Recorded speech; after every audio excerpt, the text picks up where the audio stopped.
Cheers everyone, Womack here and welcome to a new video. Today we'll be taking a look at the last of the remaining races of the light, the dwarves, so if you enjoyed the video, make sure to leave a like and subscribe so you won't miss any future uploads. Let's dive into it.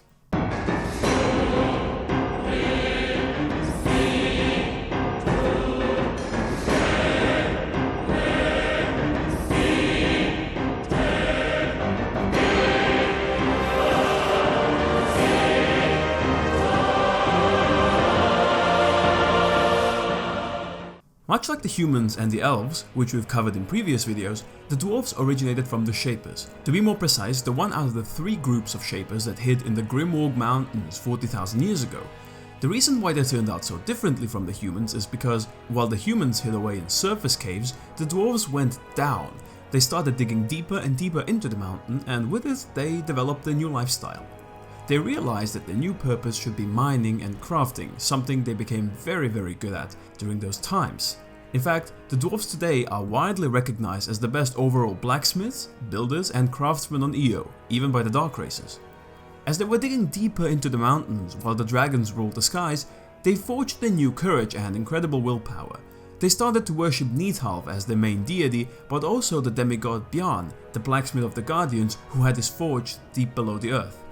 They became a strong race, a race of craftsmen and blacksmiths, but also a race of warriors and heroes.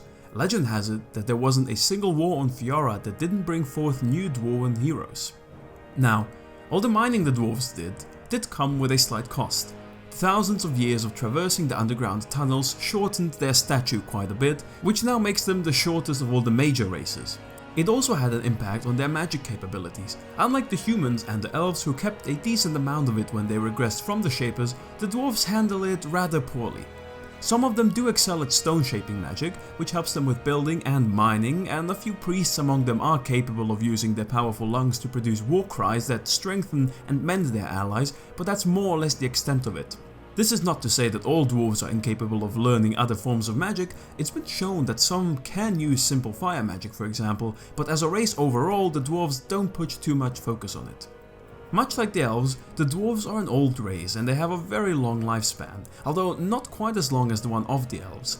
There's no concrete evidence of how long they live, but it's safe to assume that it comes close to 1,000 years on average, if not a bit over. Their society started in the Grimwalk Caverns, but at some point before 1000 BC, they venture out to build their first big city, Fasthol.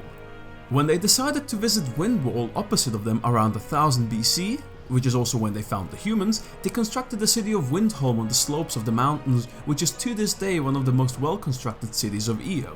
At unknown points after 1000 BC, they ventured out to the middle mountains and established the city of Underhall as well as the Fire Forge close to Uramgor.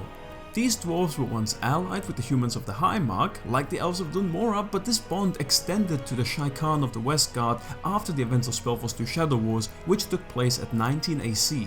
There are some other cities on the world map located on Xu, namely Dunholm and Skyhammer Tower in the Ironheart Mountains, but honestly, there's nothing to be said about those, at least I wasn't able to find anything. Perhaps they got destroyed during the convocation, but we don't know for sure. If anyone has a reputable source for either of those, please let me know in the comments, I would appreciate it a lot. Some smaller settlements the dwarves used to have, but which have been abandoned since, were on the Godwall and in Cathay. The Dwarf Society is a rather interesting one. First thing to mention here is that they have a very slow birth rate, which is attributed to the fact that the dwarven women are extremely rare. It's been said in the books that it's the life goal of most dwarves to win a dwarven woman over, and that over 1,000 dwarves would die for her beauty. Since they are so rare and precious to the dwarves, the women are kept inside of their homes so that nothing bad would ever really happen to them. There they await the day when our male dwarf manages to finally win over her heart. As for the ruling structure, we meet Thanes in SpellForce 1 and 2, but dwarves actually have, or at least used to have, kings. This is backed up by the fact that Thanes are usually assigned land by kings over which they govern. Records of this are mentioned in the official Phenomic short stories and the books. We sadly don't know whether there is a king ruling right now. It could very well be that he died during the wars or a new one wasn't chosen yet, but whatever the case, if he still exists, he prefers to rule in secret while the other Thanes represent certain locations like Windholm, Fasthome and others. And that's generally all there is to know about dwarves. If I missed anything important, please let me know in the comments below, and if you want to discuss this topic with me or other fans, you can always do so on the official SpellForce Discord, the link to which will be in the description below. Before I end this video, I'd like to mention that for the next community content video, I could use some players to play a SpellForce 3 mod with me, so if you are interested in helping me out, join the aforementioned Discord and message me at Warmick. But that's everything for now. Again, if you enjoyed the video, liking, subscribing and sharing is always appreciated. Thank you very much for watching, and I'll see you in the next video.